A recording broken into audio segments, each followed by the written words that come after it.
مولا علی شیر خدا نے اپنی زندگی ساری 9 سال کی عمر تھی جب کلمہ پڑھا تھا، 9 سال حضور نے سب گھر والوں کی دعوت پکائی، اور جب سب لوگ آ گئے سارے خاندان والے، تو فرمایا میں اللہ کا نبی ہوں، کون کون میری مدد کرے گا؟ آپ کو پتا ہے نا کہ جب مشکل وقت آتا ہے نا، یہ تو تب پتہ چلتا ہے نا ساتھ کون چلتا ہے۔ امیر آدمی ہو نا جس کے پاس 10 کروڑ روپیہ ہو اور وہ اپنے مکان کا تیسرا لینٹر ڈالنے لگے نا، تیسرا، تو سارے بڑے بڑے لوگ آ کے پوچھتے ہیں چودھری صاحب کوئی ضرورت ہوئی تو بتانا، پیسے دوسرے۔ تو غریب آدمی کی چھت گر جائے تو اسے کوئی بھی نہیں پوچھتا، بلکہ جن سے تعلق ہوتا ہے وہ بھی موبائل بند کر لیتے ہیں، وہ کہتے ہیں اس لیے واپس کیسے کر دیں۔ حضرت مولا علی اس زمانے میں جب شام سون گیا سب کو، حضور نے فرمایا کون کون میرے ساتھ چلے گا؟ روٹی بھی کھا لی، گھر بھی آ گئے، صادق اور امین بھی کہہ دیا، جب کا چلے گا کون کون؟ چپ کر گئے۔ تو حضرت علی کہتے ہیں جب میں نے حضور کے چہرے پر ذرا پریشانی دیکھی نا، یہ چلتے کیوں نہیں، تو آپ فرماتے ہیں کہ ابھی میں کھجور کھا رہا تھا، کرتا لمبا پہنا ہوا تھا، سب سے پیچھے بیٹھا تھا، اور حضرت علی کا قد بھی درمیانہ تھا۔ آپ فرماتے ہیں میں اٹھا اور کھجور ابھی میرے منہ میں تھی، جھٹپٹ میں نے اسی طرح نکال کے جیب میں ڈال دی، اور میں پنجوں کے بل کھڑا ہو گیا، دونوں بازو کھڑے کر کے کہا حضور یہ نہیں بولتے تو نہ بولے، انا ناصرو کا یا رسول اللہ، انا حافظو کا یا رسول اللہ۔ حضور آپ جہاں جہاں کہیں گے علی آپ کا مددگار بنے گا، دین کی مدد کرے گا، اور اگر آپ تک کوئی آئے گا تو علی آپ کی حفاظت کرے گا۔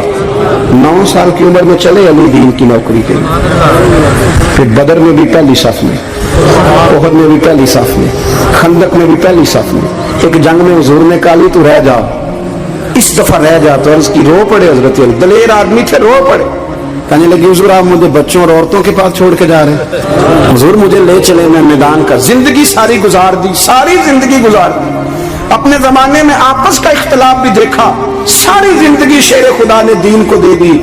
کوفے کی جامع مسجد میں 21 رمضان کو جب حضرت علی کو خنجر لگا نا، تو تاریخ میں جملہ محفوظ ہے، خنجر لگا نا جب، 9 سال کی عمر میں یاری لگائی، 63 سال عمر ہو گئی، جب خنجر لگا تو کہنے لگا فزت برب الکعبہ، مجھے رب کعبہ کی قسم آج کامیاب ہو گیا ہوں، پانی پرن سہیلیاں تے رنگا رنگ کڑے، اسی پریا اس دا جانیے جس دا توڑ چڑھے۔ کہا دیکھو بھئی میں آج کامیاب ہو گیا، میں کامیاب ہو گیا، وہ جو میں نے کہا تھا حضور میں ساتھ رہوں گا، لے سجنا سا توڑ نبھائی، جان دیتی راہ تیرے دے دیا، ہر چیز دین کو دے دی۔ کون سی پراپرٹی چھوڑ کے گئے پیچھے، کون سا نظام بنا کے گئے؟ امام حسن بھی شہید ہوئے، پتہ ہے آپ کو؟ امام حسن کا بھی دن منانا چاہیے کہ نہیں؟ ان کے یوم وصال پہ بھی کچھ جلسہ کر لیا کرو، بڑے ہیں امام حسین سے، ادھر سارا زمانہ چلتا ہے ادھر چل پڑتے ہو۔ حدیث میں جہاں جہاں نام آیا نا، پہلا امام حسن کا ہے، دوسرا امام حسین کا ہے، اور امام حسین کے اپنے جملے ہیں، فرماتے ہیں میرا بھائی نہیں، میرا امام بھی ہے، میرا امام بھی ہے۔ آپ فرمایا کرتے تھے میں نے بڑی چیزیں اس حسن سے سیکھی ہیں، جو انہوں نے سیکھا ایک بتاؤں اس میں سے؟ کچھ لوگ تھکے تھکے ہیں آپ میں سے، حالانکہ میں تو زیادہ سفر کر کے آیا ہوں، عرض کروں جو انہوں نے سیکھا ہے، سنو۔ امام حسین خود بتاتے ہیں، فرماتے ہیں کہ اب میرے بھائی نا امام حسن اپنی ایک بیوی کو طلاق دینا چاہتے تھے، اختلاف شدید ہو گیا، بات طلاق تک آ گئی، مجھے پتا چلا تو میں پہنچا، میں نے کہا بھائی جان کیا اختلاف ہے بھابھی سے، سنا طلاق دینے لگے، فرمایا ہاں طلاق دے دوں گا۔ چلی گئی میں کہ فرمایا بتائیں غلطی کیا، کیوں دے رہے ہیں؟ تو امام حسن فرمانے لگے حسین آپ نے قرآن نہیں پڑھا؟ میں نے کہا جی پڑھا ہے، بتائیں۔ کہنے لگے اللہ فرماتا ہے ہن لباس لکم وانتم لباس لہن، مرد عورتوں کا لباس ہے، عورتیں مردوں کا لباس ہے۔ فرمایا میری بیوی میں کوئی کمزوری ہوگی تو میں پردہ ڈالوں گا کہ دنیا کو بتاؤں گا؟ امام حسین کہتے میں نے اٹھ کے بھائی کا ہاتھ چوما، میں نے کہا آیت میں نے پہلے بھی پڑھی تھی، تفسیر آج سمجھ میں آئی ہے، تفسیر آج سمجھ میں آئی ہے، میرے بڑے بھائی نے سمجھائی ہے، سمجھ میں آئی۔ کہتے کچھ دنوں کے بعد امام حسن نے بیوی کو طلاق دے دی، میں پھر آیا اور میں نے کہا میرے شانوں والے بھائی آپ بھی بتا دیں کیا مسئلہ تھا؟ تو کہتے میرا ماتھا چوما میرے بڑے بھائی نے، اور کہنے لگے حسین چھوڑ، وہ غیر محرم بیوی ہے، میں کسی غیر کی باتیں تیرے ساتھ کیا کروں، طلاق دے دی، غیر محرم ہو گئی، اب اس کا ذکر کیا چھیڑنا؟ کہتے میں سمجھ گیا کہ میرا بھائی قرآن کی اس روح کو جانتا ہے جو حسین تک بھی پہنچ رہی ہے۔ بھائیو امام حسن رضی اللہ تعالیٰ عنہ، آپ کو پتہ ہے یہ کائنات کا وہ عظیم شخص ہے حسن ابن علی،